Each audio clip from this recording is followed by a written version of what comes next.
991 CE. The valleys of Laghman in present-day Afghanistan tremble. The armies of the Hindu Shahis under King Jayapala clash with a rising power from the west, the Ghaznavids, led by the Turkic commander Sabuktigin. This confrontation, remembered as the Second Battle of Laghman, would not merely decide a frontier war.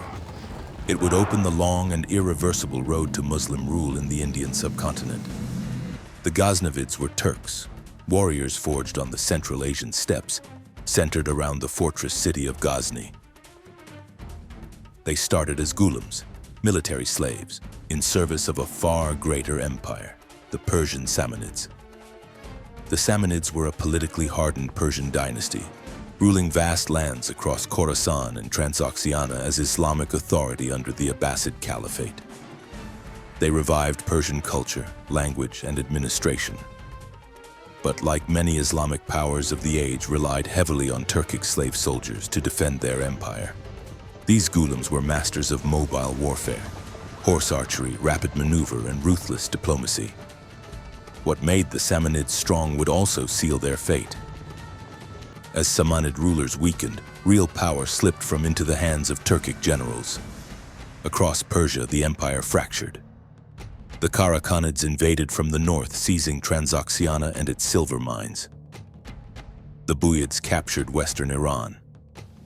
Caught between invasion and rebellion, the Samanid emir Nu II turned to his most loyal ghulam, Sabuktigin. He was a former slave who now ruled Ghazni. When the powerful Simjurid family revolted, it was Sabuktigin who marched to restore Samanid authority. For 2 years, war raged across Khorasan, from regions of Herat to Balkh.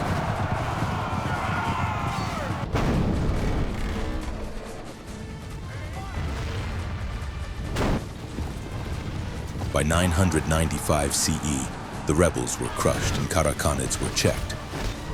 Khorasan, one of the richest provinces of the Islamic world, was awarded to Ghaznavids for their loyalty. Yet Ghaznavid power and their prying eyes on Indian subcontinent had earlier roots.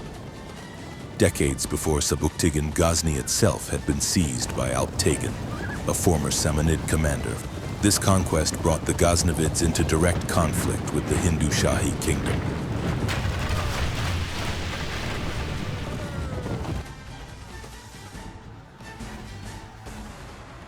Determined to reclaim Ghazni, King Jayapala of the Hindu Shahis marched west. Twice he attempted to crush the Ghaznavids. Twice he was defeated.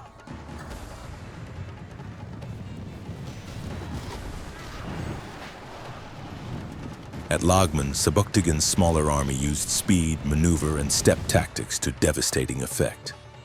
The heavily armed Shahi forces were outmatched by the mobile warfare of Turkic cavalry. These defeats shattered the defense approaching northwestern frontiers of India, which were put up during the Indian-Arab Wars. After Sabuktigin's death, a brief civil war erupted between his sons. The decisive Battle of Ghazni ended with one victor, Mahmud. Mahmud claimed the title Sultan. To the Islamic world, he was Sultan Mahmud.